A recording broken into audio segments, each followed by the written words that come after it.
capítulo 5, verso 12.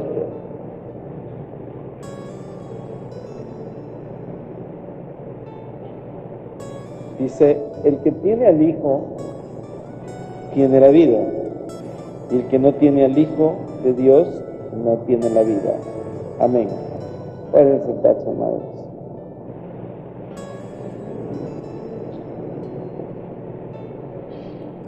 Si ustedes se ponen a analizar, amados, el Evangelio de Juan, es un libro que está puesto allí con un propósito muy especial. Y es más, el mismo apóstol Juan termina diciendo que todo lo que está escrito para que creamos. ¿Por qué, amados? Porque nuestra vida depende de nuestra fe. Lo que somos, lo que vivimos, lo que hacemos, lo que dejamos de hacer, lo que pensamos, todo está basado en nuestra fe en Cristo Jesús. Y el cristiano, pues, su característica debe ser esa: lleno de fe, lleno de la palabra de Dios. La palabra de Dios es la que marca la diferencia entre un cristiano y otro.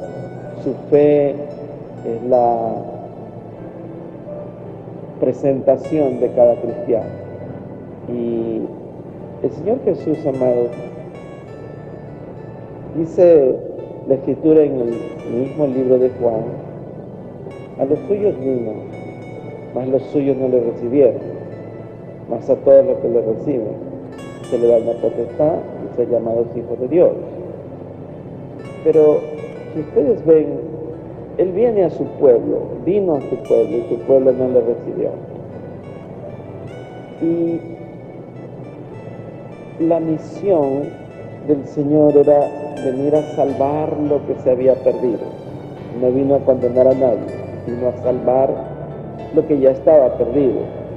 Pero la manera de salvar al hombre es mediante la fe que el hombre tenga en Él. Por tanto, imagínese usted un carpintero presentándose a un pueblo que no lo conocía, que no lo quiso recibir. Y él, para poder hacer que los hombres creyeran en él, empieza a hacer señales. Si ustedes ven en el libro de Juan mismo, dice que él transforma el agua en vino. Y lo primero que el Señor Jesús trata de hacer es impactar a su núcleo íntimo, que eran sus discípulos. Cuando ustedes ven que el agua se convierte en vino, dice que los discípulos de él creyeron. Cuando Jesús llama a Natanael, dice que Felipe le dijo: ven, hemos encontrado al Mesías. Y Natanael dijo: ¿habrá algo bueno en Nazaret? Y Jesús le dice: antes de que te llamara Felipe, yo te vi debajo de la higuera. Y le dice: ¿de dónde me conoces? Y cuando le dice esto, que él ya lo había visto antes de que Felipe lo llamara, entonces él queda tan impresionado, Natanael, y dice: verdaderamente tú eres el Hijo de Dios. Entonces, usted vea, él fue impactando con su omnisciencia, con su poder sobrenatural. Nadie podía haber hecho lo que el Señor hizo: transformar 6 tinajas de agua en vino. Y ustedes vean, amados, era una fiesta. Habían como 600 litros, significa que por lo menos deben haber habido unas 100 personas o 200 personas. Póngale a 3 litros cada persona que se haya tomado. O quizás habían más, 300 personas. Se calcule nada más la cantidad de personas que se tomaron el vino. Entonces, no estoy tratando de hacer cuentas, lo que estoy haciéndole caer en cuenta es que habían por lo menos unas 300 personas que iban a divulgar lo que Jesús hizo. Y hay los cristianos a media, los que creen de acuerdo a lo que ven, pero no creen en lo que dice la palabra. Entre ellos era uno de sus discípulos que dijo ver para creer. Entonces el cristiano, amados, debe de creer en la palabra y en el Dios de la palabra.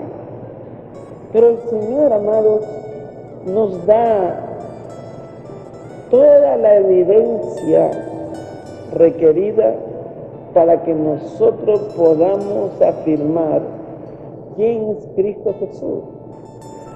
Porque no solamente se trata de decir vi un milagro, sino de quién hizo el milagro y quién es el que hizo el milagro, ¿verdad? De saber que el que hizo el milagro es Cristo Jesús. Ustedes vean, el hombre está lleno de tanto pluralismo, de tantos conceptos. Se ha llegado a decir que todas las religiones conducen a Dios. Eso dice el vulgo, pero la Biblia dice algo diferente. La Biblia dice, nadie va al Padre si no es por medio del Hijo. Usted observe cuando los discípulos estaban turbados, porque Él les había dicho ya en su última cena, es necesario ir a la cruz.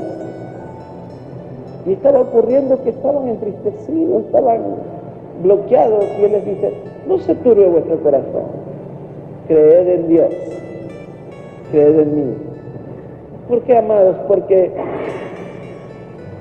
Él quería que era como el último mensaje antes de ir a la cruz. Crean en mí.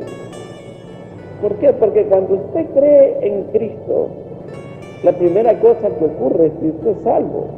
Porque la Biblia dice, el que no cree ya ha sido condenado. Entonces, para poder manifestar el que Él era el Hijo de Dios, hizo un sinnúmero de señales, de milagros, para que el pueblo sea impactado. Usted observe cuando Él multiplica los panes y los peces. ¿Quién puede hacer una cosa así? Era algo sobrenatural. Habían más de 10.000 personas. 10.000 personas para un pueblo es como decir, llegó a toditos, porque el uno le cuenta por lo menos a 4 o 5 personas. Quiere decir que al otro día habían por lo menos 50 u 80.000 personas, lo que Jesús había hecho. Entonces, el mensaje es para que creáis. Cuando usted ve la omnisciencia llamándola a Natanael, esa misma omnisciencia se muestra en Nicodemo. Nicodemo fue a hablar con él y Jesús lo interrumpió. ¿Sabe por qué? Porque Jesús sabía lo que Nicodemo tenía en el corazón. El Evangelio de Juan, en el capítulo 2, en el verso 21, dice que Él no necesitaba que le dijeran cómo eran las personas. Él las conocía todas. Porque La omnisciencia de Dios es tal que conoce lo que tiene nuestro corazón. Entonces, cuando Él hablaba con las personas, sabían, porque todos querían ver, pero no querían seguirlo. Querían ver cosas extraordinarias nada más, pero no lo aceptaban a Él, no reconocían quién Él era. Cuando viene Nicodemo a hablar con Él, dice que Él era el principal, era el maestro de los fariseos. Entonces Jesús le dice de manera tremenda: es necesario nacer de nuevo, le dice. ¿Sabe por qué? Porque Él tenía que ir a transmitirle a todos los fariseos. Porque Jesús sabía que Él era el maestro. Dice: tú siendo maestro, no conoces esto. Entonces, la omnisciencia, porque Nicodemo tiene que haberse sorprendido: ¿cómo sabe lo que vengo yo a preguntarle? Porque le dijo: de cierto te digo, que si no nacieres de nuevo, no entrarás al reino de los cielos. Entonces, vemos la omnisciencia del Señor cuando se presenta a la samaritana. Veamos en Juan 4, mis amados.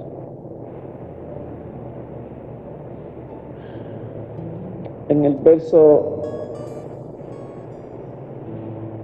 16.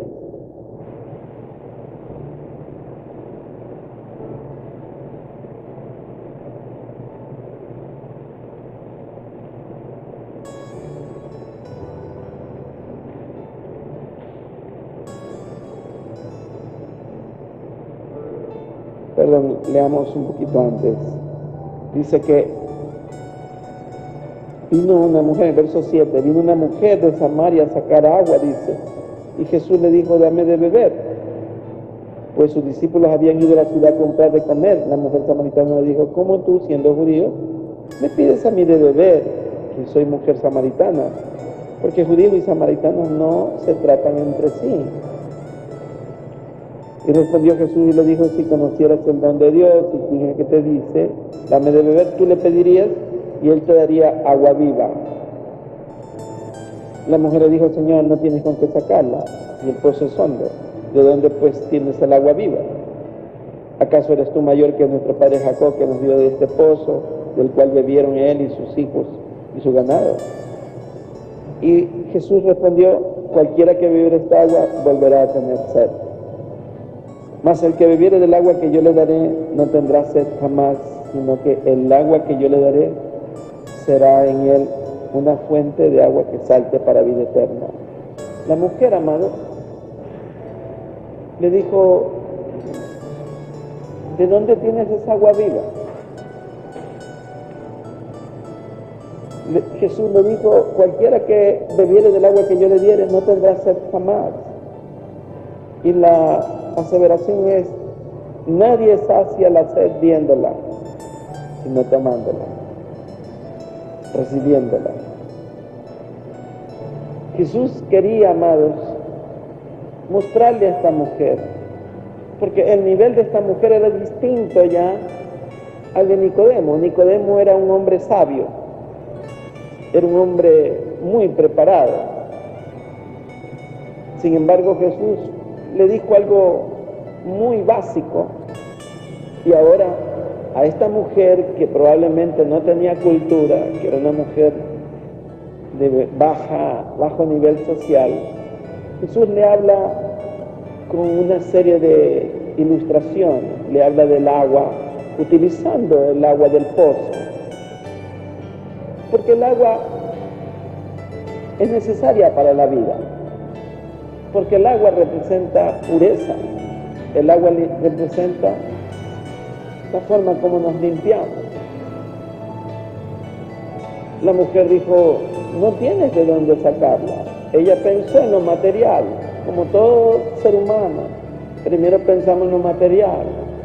El Señor no le estaba hablando de un agua física, estaba hablando de un agua espiritual. Estaba diciendo que si ella bebía de esa agua, no tendría sed jamás. Pero hay algo más importante que el Señor Jesús le dijo primero. Le dijo, si tú conocieras el don de Dios, si tú supieras quién es el que te habla. Amados, qué maravilloso fuera que el Señor Jesús nos dijera personalmente a todos algo así. O sea, Él estaba hablándole a una mujer, amados, que probablemente nunca hubiera esperado un encuentro tan especial como este. Y Jesús estaba allí diciéndole, si me conocieras, le estaba diciendo, si supieras quién es el que te habla, tú me pedirías y yo te daría. Y la Escritura, amados, en esta porción del Evangelio de Juan, estaba basada en esto, para que crean. Ella estaba necesitando creer en alguien, y Jesús estaba presentando ya como lo que Él era. Estaba diciendo, si conocieras el don de Dios, si supieras quién es el que te habla. Y al ver que ella no reaccionó en esa parte, le dice, ve y llama a tu marido. O sea, tuvo que removerle la conciencia. Y la mujer le dice, no tengo marido. Y Jesús le dice, bien has dicho, 5 maridos has tenido y el que tienes no es tuyo. La mujer se quedó sorprendida. Entonces le dice, me pareces que eres profeta. Cuando a una persona se le toca el dedo en la llaga como que quiere cambiar el tema, y esta mujer trata de cambiar el tema, y usted vea lo que le dice en el verso 20, después de haber dicho en el 19, dice, Señor, me parece que tú eres profeta. Y el verso 20 dice, nuestros padres adoraron en este monte, y vosotros decís que en Jerusalén es el lugar donde se debe adorar. Y Jesús le dijo, mujer, créeme que la hora viene cuando ni en este monte ni en Jerusalén adoraréis al Padre. Vosotros adoráis lo que no sabéis, nosotros adoramos lo que sabemos, porque la salvación viene de los judíos. Mas la hora viene y ahora es cuando los verdaderos adoradores adorarán al Padre en espíritu y en verdad, porque también el Padre tales adoradores busquen que le adoren. Usted vea, el verso 25 dice, le dijo a la mujer, sé que debe venir el Mesías llamado el Cristo. Cuando Él venga nos declarará todas las cosas. Jesús le dijo, yo soy el que habla contigo. O sea, cuando Cristo se revela de una forma especial, se está mostrando de una manera muy singular, muy particular para esta mujer. Pero ¿cuál fue el resultado, amado? Que esta mujer fue al pueblo y contó de inmediato, y todos vinieron, y por el testimonio de esta mujer, muchos samaritanos fueron salvos, porque creyeron en el Señor. Entonces, la revelación, amado, que Jesús hace en una mujer que no era su pueblo, de un pueblo estigmatizado, un pueblo rechazado, un pueblo que verdaderamente los judíos los tenían desterrados prácticamente, eran enemigos de ellos. Sin embargo, Jesús se acerca a ellos de una forma especial, y usted vea el conocimiento de la mujer. Dice, sabemos que ha de venir el Mesías. Si usted nota lo que dice aquí,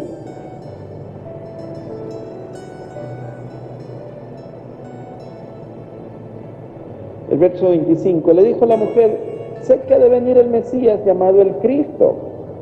Cuando Él venga nos declarará todas las cosas. Y allí viene la declaración de Cristo. Yo soy el que habla contigo. Entonces, un evangelio, amados, particular para esta mujer.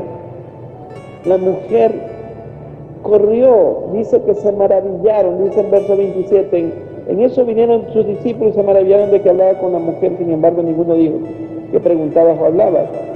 Pero dice, entonces la mujer dejó su cántaro y fue a la ciudad y dijo a los hombres, venid, ve a un hombre que me ha dicho todo cuanto he hecho.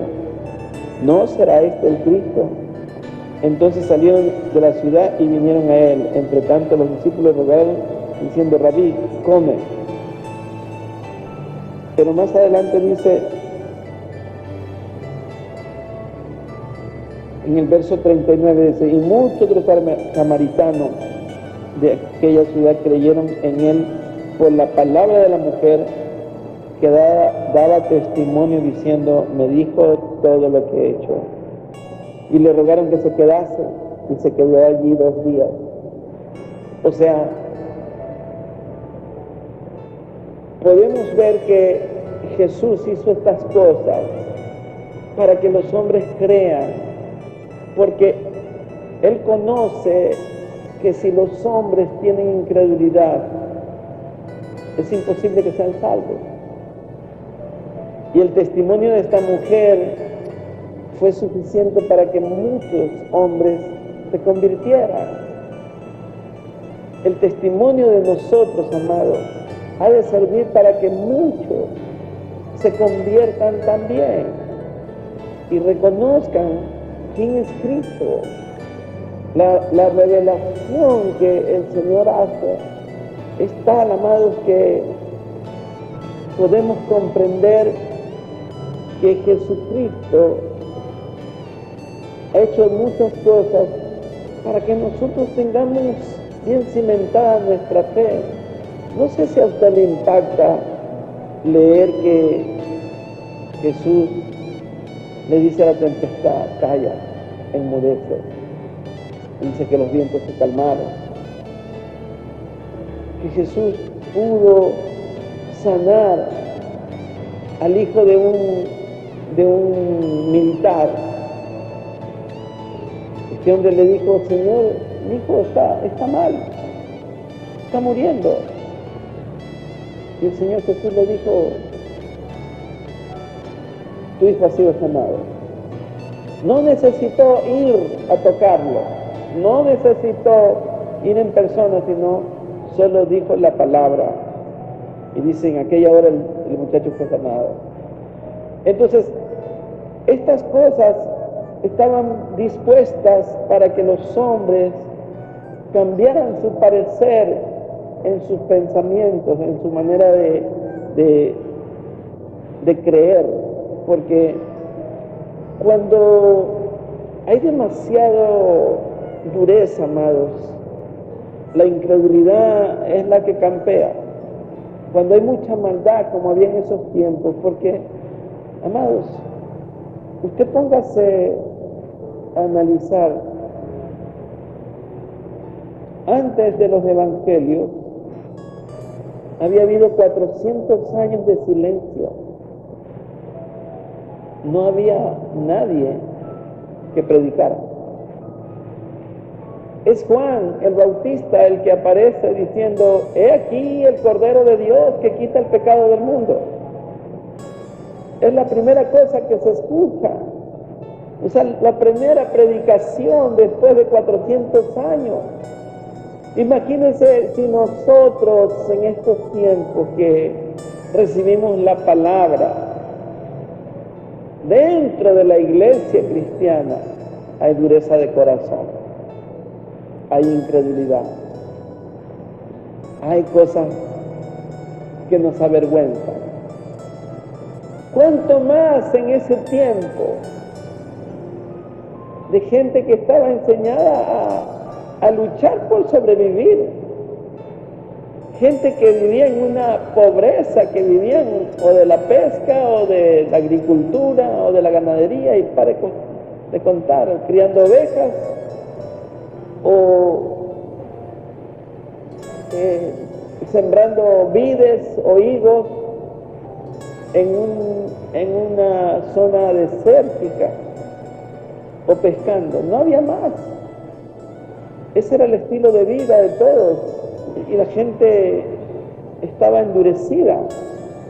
No había luz en el corazón, porque solamente Cristo es el que puede cambiar las tinieblas en luz.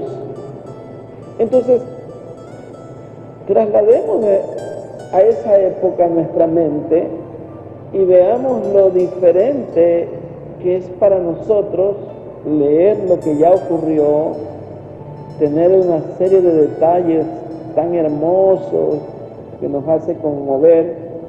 Ellos no tenían nada escrito. Es más, la mayoría no sabían ni leer ni escribir. Los discípulos eran analfabetos prácticamente, eran hombres sin cultura. Y sin embargo, Jesús aparece, amados, y a ellos les muestra realmente muchas de las cosas que Él hizo. Y era para que ellos se cimentaran bien, para que la iglesia primitiva pudiera establecerse en base a la fe.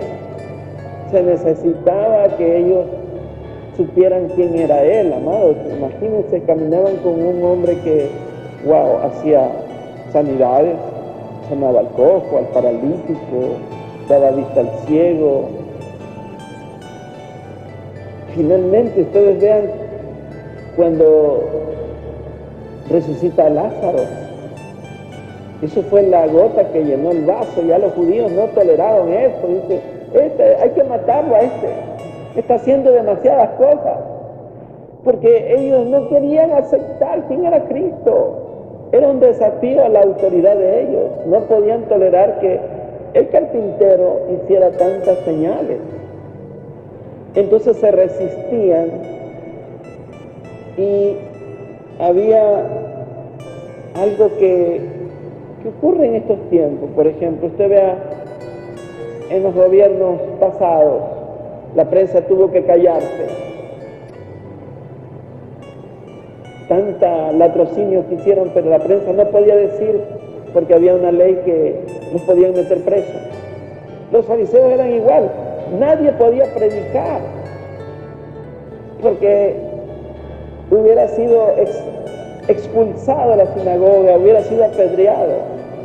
Entonces era un desafío realmente. Alguien que, el mismo Nicodemo vino a oscuras,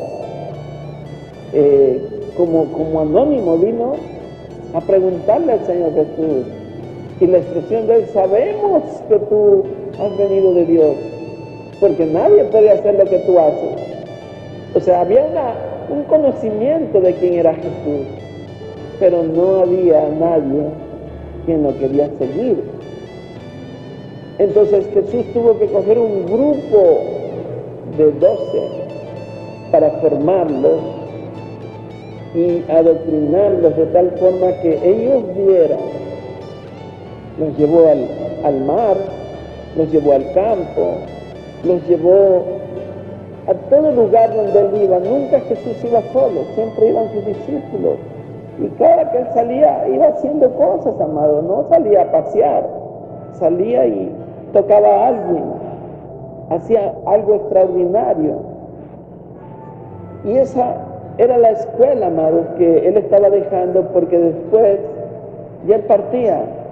Pero sus discípulos, amados, que eran hombres de carne y hueso como nosotros, con sus irregularidades en sus pensamientos.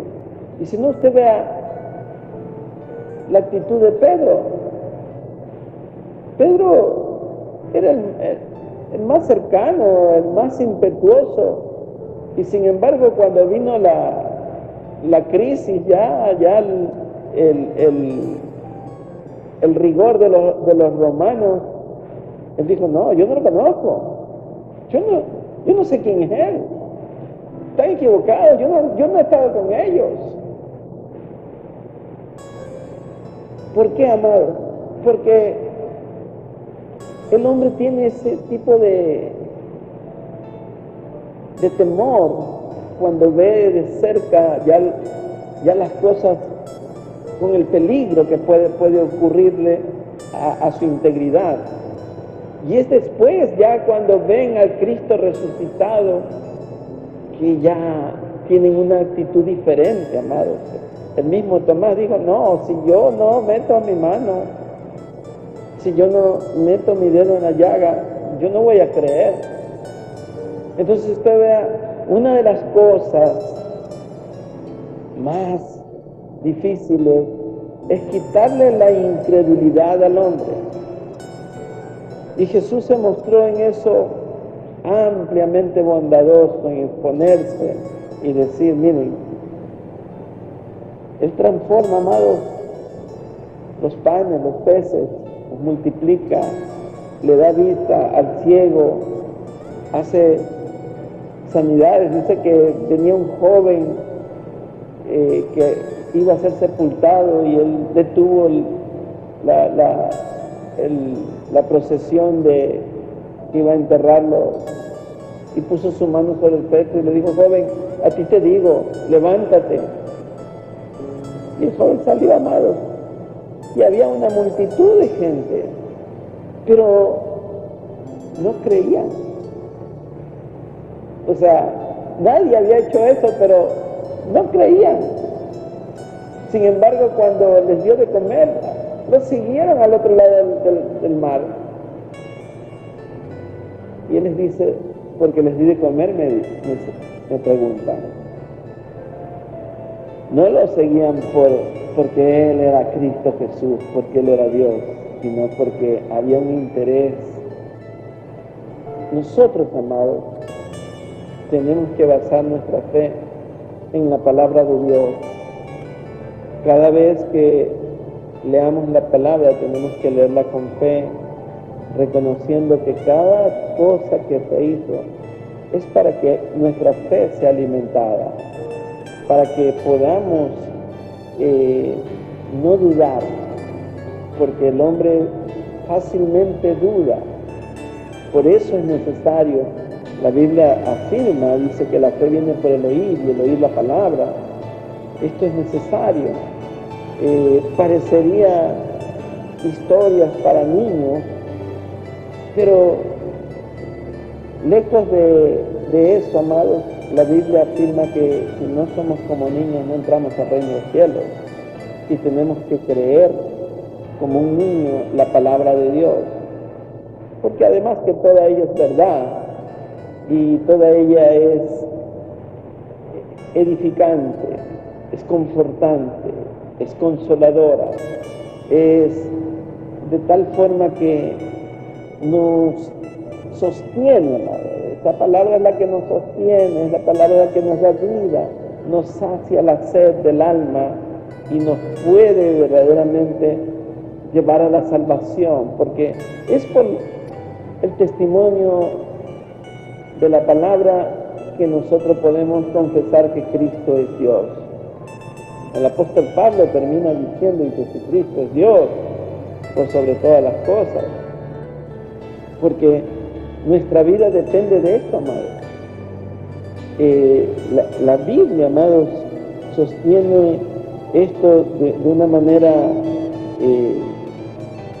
determinante, porque si nosotros no creemos en esto, entonces estamos verdaderamente perdidos. No hay en nosotros posibilidad de que podamos ser salvos. Veamos Juan 3:36 y con esto terminamos.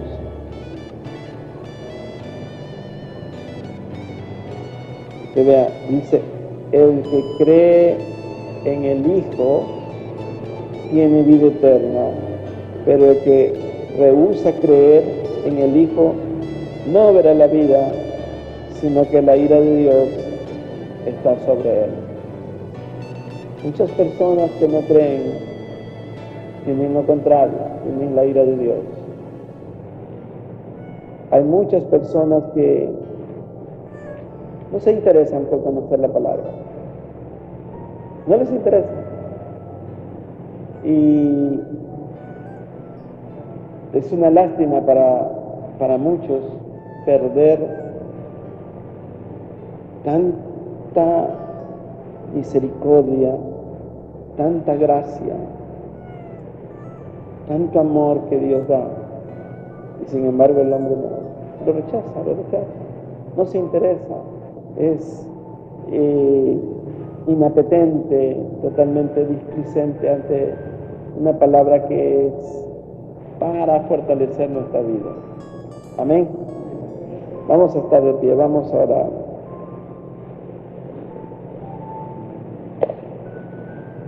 Padre amado, te damos gracias por tu palabra, gracias porque ella es viva y eficaz, Señor. Señor, aumenta nuestra fe, que la palabra que hemos recibido, Señor, el enemigo no la arrebate al salir, que todos podamos ser llenos de la misma, Señor. Padre, ayúdanos, Señor, a testificar a otros para que, así como la samaritana fue y por medio de su testimonio muchos creyeron, así también nosotros testifiquemos a muchos para que muchos puedan ser salvos por medio de tu palabra. En el nombre de Jesús. Amén. ¿Quién está dirigiendo?